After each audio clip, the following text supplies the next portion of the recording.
Bismillahirrahmanirrahim. Assalamualaikum warahmatullahi wabarakatuh. Alhamdulillahirabbil alamin. Wassalatu wassalamu ala asrafil anbiya wal mursalin. Sayyidina habibina wa maulana Muhammadin. Rekan sekalian, eh, mahasiswa Nukase Teknik Sipil yang mengambil mata kuliah struktur kayu. Saya lanjutkan pembahasan bagian 2 ya, yaitu tentang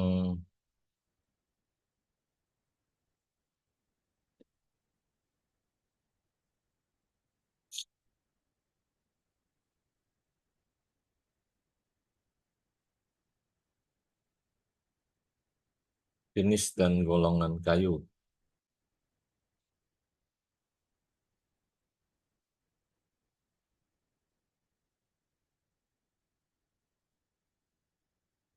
Materi ini saya ambil dari bahan ajarnya Pak Prijam Badai.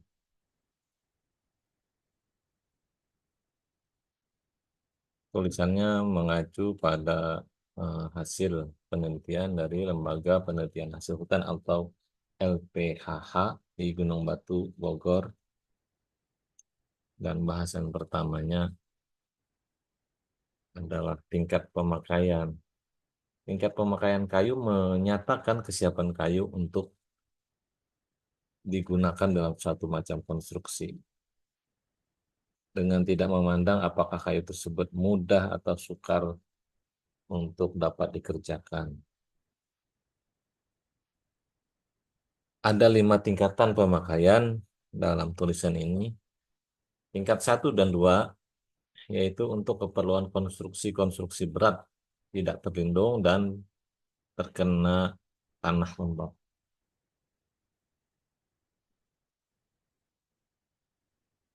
Yang termasuk tingkat 1 adalah misalnya kayu jati, kayu merbau, bengkirai, belian, resak, dan lain-lain. Nah, kayu belian ini kalau dalam bahasa kita adalah kayu ulin. Yang termasuk dalam tingkatan 2 di antaranya adalah rasa mala, merawan, dan sebagainya. Sedangkan tingkatan ketiga adalah untuk keperluan konstruksi-konstruksi berat yang terlindung. Yang termasuk dalam tingkatan ini antara lain kayu puspa, kayu kamper, keruing, dan lain-lain. Nah, kalau keruing ini banyak di tempat kita ya. Biasa dipakai di tusuk, gelegar, apa namanya, susuk lantai di rumah kita itu, di bawah lantai papan. Kemudian rangka untuk plafon, kemudian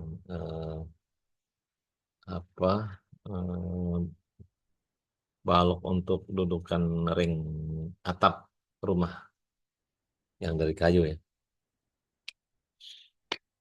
Selanjutnya untuk tingkat 4 yaitu keperluan konstruksi-konstruksi ringan yang terlindung. Yang termasuk tingkatan ini adalah meranti, suren, jujing, dan sebagainya. Yang terakhir tingkatan kelima itu untuk keperluan konstruksi sementara. Konstruksi sementara ini contohnya adalah bekisting ya. Kalau sudah dicor, ya bekistingnya dicabut atau dibuang.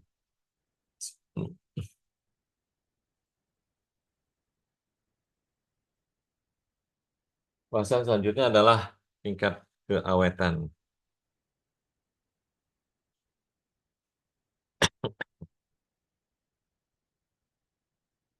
Yang menentukan tingkat keawetan kayu ialah daya tahan kayu terhadap pengaruh kerusakan oleh rayap, serangga, binatang-binatang perusak lain, binatang-binatang perusak kecil lainnya. Kayu digolongkan ke dalam 5 tingkatan untuk klasifikasi ini, ya sebagaimana tercantum dalam tabel berikut. Ini kelas 1 sampai 5, kemudian di atasnya ini diberi tanda ABCD karena kepala judulnya terlalu panjang ya. Di mana A itu adalah kayu ditempatkan di tanah lembab, B Kayu ditempatkan di tempat yang tidak terlindung, tetapi dicegah masuknya air. Yang C, kayu ditempatkan di tempat yang terlindung. D, kayu ditempatkan di tempat yang terlindung dan terpelihara. Sedangkan E adalah kayu termakan oleh rayap. Yang F, kayu termakan oleh kumbang, bubuk, bubuk kayu, dan serangga lainnya. Nah, kita coba untuk misalnya kayu eh, kelas satu ya. Kayu kelas satu kalau ditempatkan di tanah lembab yang A ini, maka dia bertahan diperkirakan 8 tahun. Kemudian yang B, kayu ditempatkan di tempat yang tidak terlindung tetapi masuknya air dicegah ya, dilindungi dari masuknya air. Maka kondisi kayu kelas satu dia bertahan sampai 20 tahun perkiraan. Kemudian yang C adalah kondisi kayu ditempatkan di tempat yang terlindung. Maka dia di apa namanya diperkirakan memiliki keawetan yang tidak terbatas. Demikian pula jika dia kayu yang ditempatkan di tempat yang terlindung dan terpelihara. Terlindung ini misalnya dari panas dan hujan. Terlindung misalnya ada di bawah atap, di bawah kanopi, dan seterusnya. Sedangkan terpelihara ini ada kegiatan manusia yang secara berkala melakukan pemeliharaan misalnya dengan pembersihan di lab ya atau dicat ulang dan seterusnya itu pemeliharaan. Kemudian untuk kayu nomor satu kelas satu ya di bagian kayu termakan oleh rayap dia tidak termakan oleh rayap. Kemudian kayu termakan oleh kumbang, bubuk kayu dan serangga lainnya dia juga tidak termakan itu. Nah, demikian pula untuk kelas 2, 3, 4, 5, dan seterusnya itu pemahamannya seperti itu ya dari tabel ini. Lalu muncul eh, pertanyaan misalnya, kenapa saat ini ada ditemui kayu ulin itu eh, dapat ditembus oleh bubuk kayu? Ya beberapa ulin atau mungkin perabotan jati.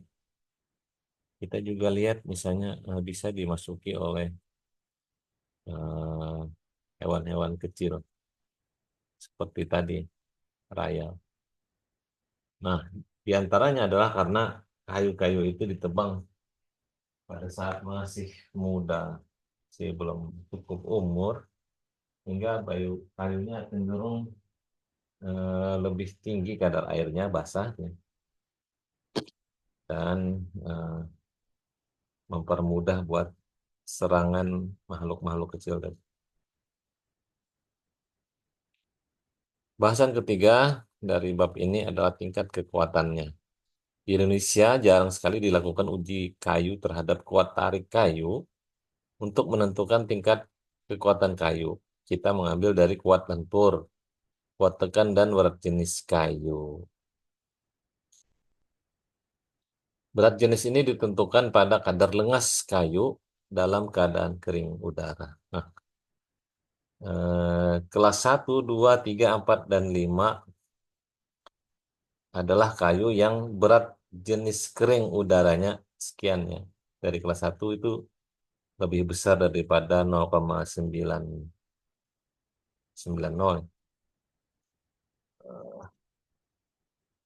Kelas 2 lebih ringan, yaitu antara 0,6 sampai 0,9. Kelas 3 lebih ringan lagi, 0,4 sampai dengan 0,6. Sedangkan kayu kelas 4 itu dari 0,3 sampai 0,4. Kurang daripada 0,3 dia masuk kayu kelas 5 dari berat jenis kering. Dan dari angka ini akan mudah bagi kita melihat eh, bahwa yang paling tinggi itu kelas satu itu eh, dia cuma sampai 0,9 ya berarti 0,9 ke atas, artinya 0,9 masih masih mungkin untuk sangkut jadi kelas satu. Nah, sedangkan berat jenis air itu 1,0, sehingga hampir bisa kita pastikan karena sifat air itu kalau lebih berat masanya daripada massa air dia akan tenggelam. Kalau massa air itu satu massa jenisnya, berarti kalau yang lebih berat dari air itu akan lebih dari satu koma berapa misalnya massa jenisnya. Maka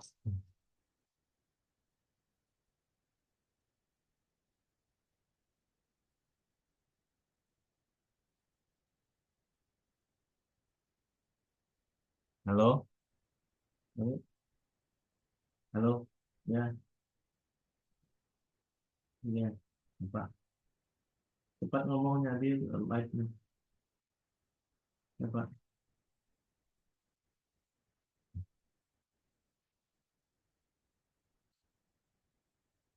Saya ulangi,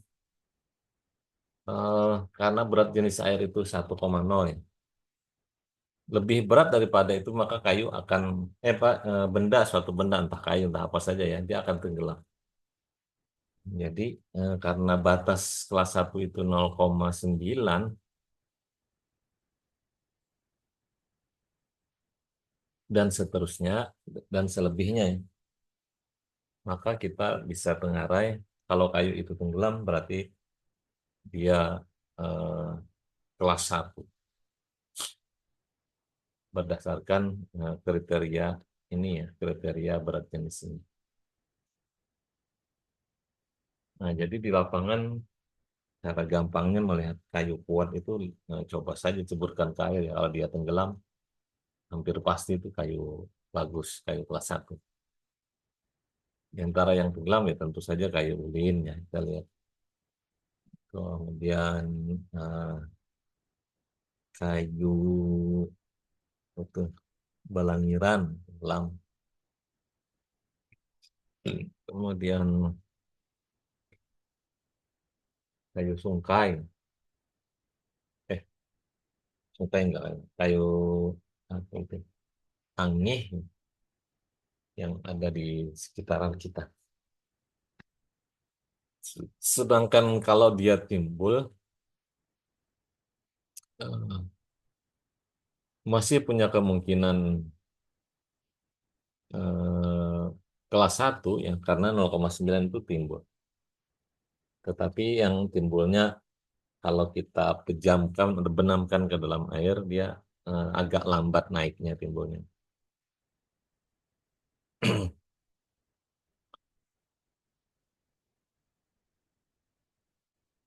Selanjutnya adalah mutu kayu. Mutu kayu menurut PKKI Peraturan Konstruksi Kayu Indonesia Bab 2 kayu dibagi dalam dua mutu sebagai berikut, yaitu mutu A dan mutu B. Nah, mutu A ini harus memenuhi kriteria mulai dari kadar lengas, mata kayu, wanflak, kemudian miring arah serat dan retak-retak sebagaimana disebutkan di tabel 202 ini. Ini kategori mutu A dan ini kategori mutu B. Misalnya, kadar lengas dibandingkan eh, dengan keadaan kering di udara itu eh, 12 sampai 18% atau diambil rata-rata 15%. Sedangkan kalau dia mutu B, eh, dia lebih kecil dari 30% mata kayu, itu di mana D1 lebih kecil atau sama dengan 1/6 H. D1 sama dengan 3,5 cm. Nah, istilah D1, H, D, B, dan D2 ini kita bisa lihat di sini ya. A, B, kemudian D1, ini D2, lalu ada alfanya ini. E1, E2, ini terhubung dengan cacat-cacat fisik kayu. Ini di daerah B, jadi nanti kita datang walaupun ulin, tapi dia punya mata-mata seperti ini misalnya, dan punya luka sedikit seperti ini, maka dia akan diperhitungkan dia apakah masuk di A atau terlempar ke B. Lalu Banfak itu E1 dan E2 yang ini ya, sibit biar kita. Apakah dia 1/10 B dibandingkan dengan nilai E1-nya dan E2-nya apakah dia 1/10 A batasnya maksimum. Kalau kurang daripada itu berarti masih bagus. Tapi kalau lebih daripada itu cacatnya ya ya masuk kategori B. Kemudian kemiringan arah serat. Nah ini yang semakin lurus arah seratnya ini berarti batangnya juga lurus batang aslinya ya. Dan dukungannya terhadap suatu konstruksi tentu juga bagus. Kalau yang konstruksi kondisi serat itu miring banget, itu akan sangat mudah patah.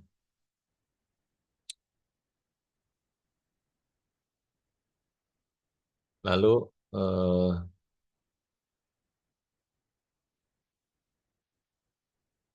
retak-retak ini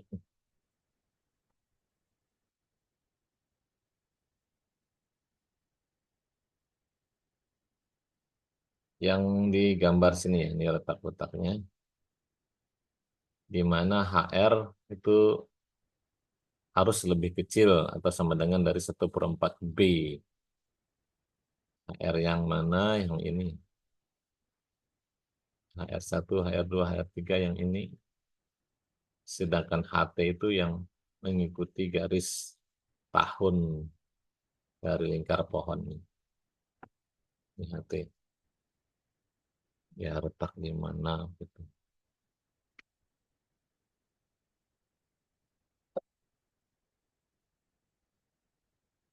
Selanjutnya jenis-jenis kayu yang terakhir. Karena jenisnya yang beragam, sangatlah sukar untuk mengenal semua jenis kayu yang ada di Indonesia, ditambah dengan beragamnya nama satu jenis kayu di tiap daerah berbeda-beda ya. Padahal mungkin kayunya sama, tapi penamaannya lain. Di sini akan dijelaskan sedikit jenis kayu yang banyak digunakan untuk bahan bangunan atau konstruksi. Yang pertama jati atau Tectona grandis. Dia masuk tingkat pemakaian satu, kemudian tingkat kekuatannya yang nomor dua, tingkat keawetannya nomor satu, berat jenis cuma 0,67, berarti timbul nih ya. Banyak terdapat di Jawa. Di Kalimantan juga banyak ya, tapi dalam bentuk jati. Kayu yang stabil, jati ini kayu yang stabil, kembang susutnya sedikit karena tumbuh di daerah yang berkapur. Di dalam kayunya terdapat sarang-sarang kapur yang menyebabkan lekas tumpulnya alat-alat pertukangan kayu, gergaji, serut, dan lain-lain. Banyak digunakan untuk konstruksi berat, misalnya jembatan, hanggar, dan sebagainya, dan mebel rumah tangga. Kemudian dipakai posen juga banyak ya. Mula-mula warna kayu adalah sawo kelabu dan berubah menjadi sawo matang setelah terkena sinar matahari dan udara. Jenis kayu kedua adalah merbau, bayam atau kayu besi atau intan atau insia. Dia termasuk dalam tingkat pemakaian satu, tingkat kekakuan nomor satu, tingkat keawetan juga satu, berat jenisnya 0,9 sampai 1,0. Nah, saya kira lebih ya, ya lebih mungkin eh, pendataan yang eh, kurang tepat saya kira ini. Ini dilakukan di Bogor tadi ya, mungkin saja memakai jenis yang lain. Kayu ini banyak terdapat di Sumatera Utara, Sulawesi, dan Maluku. Di Kalimantan ya harusnya. Kayu yang stabil dan tahan rayap, kejelekannya adalah kayu besi yang berhubungan dengan merbau akan lekas berkarat karena kadar asam dari air kayunya tinggi sekali. Banyak digunakan untuk konstruksi yang tidak terlindung dan mebel rumah tangga karena mudah untuk dipelitur. Warna sawo kelabu akan berubah menjadi sawo hitam setelah digunakan. Nah, terkait dengan kejelekannya adalah besi yang berhubungan dengan merbau akan lekas berkarat. Iya. Misalnya ya kita pakai bahan untuk dinding atau untuk pintu dari kayu ulin ini. Misalnya pas awal-awal itu terkena tempias dari hujan, biasanya akan seperti mengeluarkan getahnya itu ya, memang seperti karat warnanya. Nah, kalau kita pasang sebaiknya lekas di apa? Dicat. Kalau yang bagian yang tidak terlindung tadi kena apa namanya? Tempias hujan atau kalau tidak misalnya pilihlah atau usahakan kayunya udah benar-benar kering gitu. Atau sudah direndam duluan sehingga tagarnya tadi atau karatnya itu udah keluar ketika dia ada di air dan sebelum dia diketam atau diserut. Lalu, oh sorry ya, kayu yang kedua ini tadi kayu besi. Yang ketiga adalah kayu balian atau ulin. Ulin itu kayu balian. Nah benar ya 0,9 sampai 1,2 dia tenggelam. 0,2. Tingkat pemakaian adalah nomor satu, kekuatan nomor satu, keawatan juga nomor satu. Banyak terdapat di Kalimantan. Kayu balian, ulin. Kalau ini tadi kayu besi. Hmm. Warnanya seperti ini. Kalau kayu besi disebut seperti ini. Kayak tidak terlalu tepat juga sampelnya ini. Ini agak krim. Ada beberapa macam kayu dalam keluarga balian yang termasuk belian onglen atau kayu besi Kalimantan. Kayunya tahan rayap dan serangga pengerat lainnya sulit untuk diolah karena keras sekali. Dalam konstruksi digunakan untuk tiang-tiang jembatan, lantai jembatan, dan lain-lain. Dalam bangunan digunakan sebagai sirap penutup atap. Warnanya jika belum lama sawo tua dan sesudah dan berubah menjadi abu-abu sampai hitam. Lalu kayu resak, giam atau cotyloly, cotyl, cotylohium spek. Wah, agak susah juga menyebutnya. Tingkat pemakaian satu, kekuatan satu, kawetan satu, berat jenisnya 1,1 ini juga akan tenggelam. Terdapat di Kalimantan dan Sumatera yaitu Riau. Kayu ini tahan rayap dan ulat-ulat tiang, keras tapi mudah untuk dikerjakan. Digunakan untuk bangunan air dan sebagai pasak atau baji. Warna sawo muda dan lama-kelamaan menjadi sawo tua.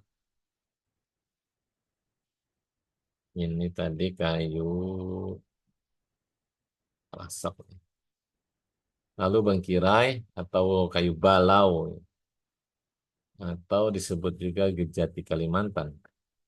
Dia tingkat pemakaian satu, tingkat kekuatan satu, dan tingkat keawetan dua. Berat jenisnya 0,8 sampai 1,1. Banyak terdapat di kita Kalimantan dan Sumatera. Kayunya tahan rayap dan agak mudah diolah. Kembang susutnya sedikit, digunakan untuk konstruksi yang terlindung, lantai jembatan, dan sebagainya. Warna sawo muda dan lama kelamaan menjadi lebih tua. Lalu ada juga rasa mala atau pulasan.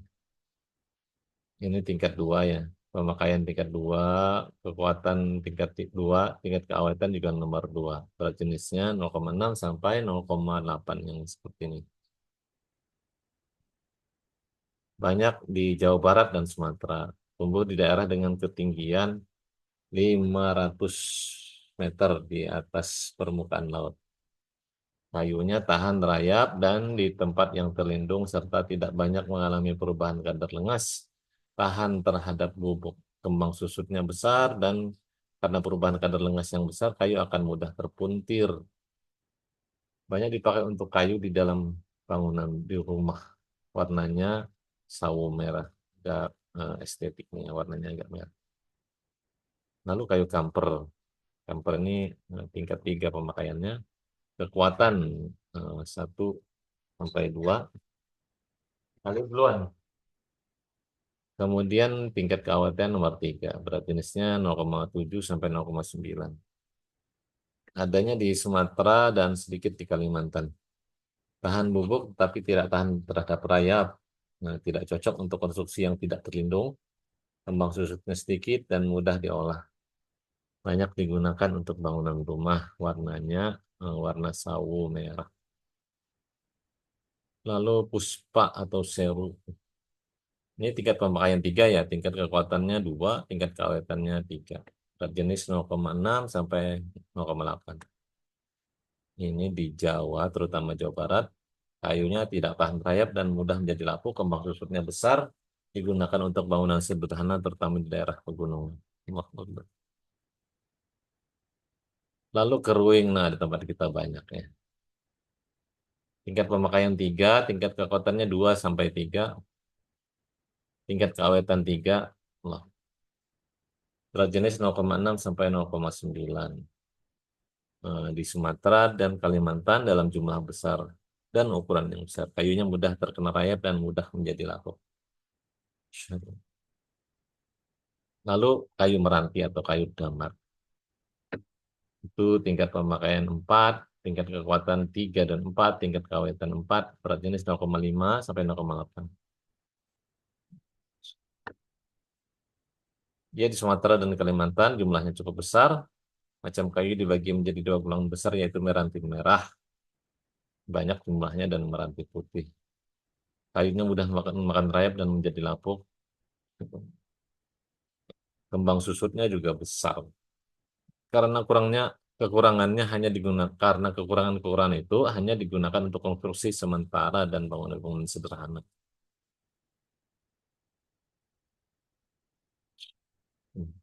Lalu kayu jiungjing atau kayu sengon. Tingkat pemakaian 4,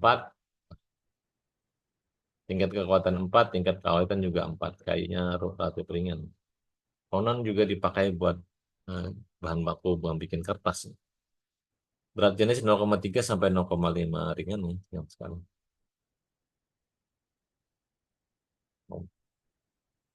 Banyak terdapat di Jawa Barat, ditanam di antara perkebunan teh. Kayunya lembek dan kembang susutnya besar, kebaikannya ialah agak agak tahan terhadap rayap.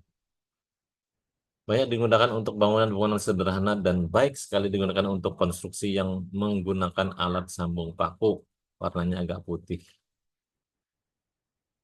Ini kayu seng. Oh.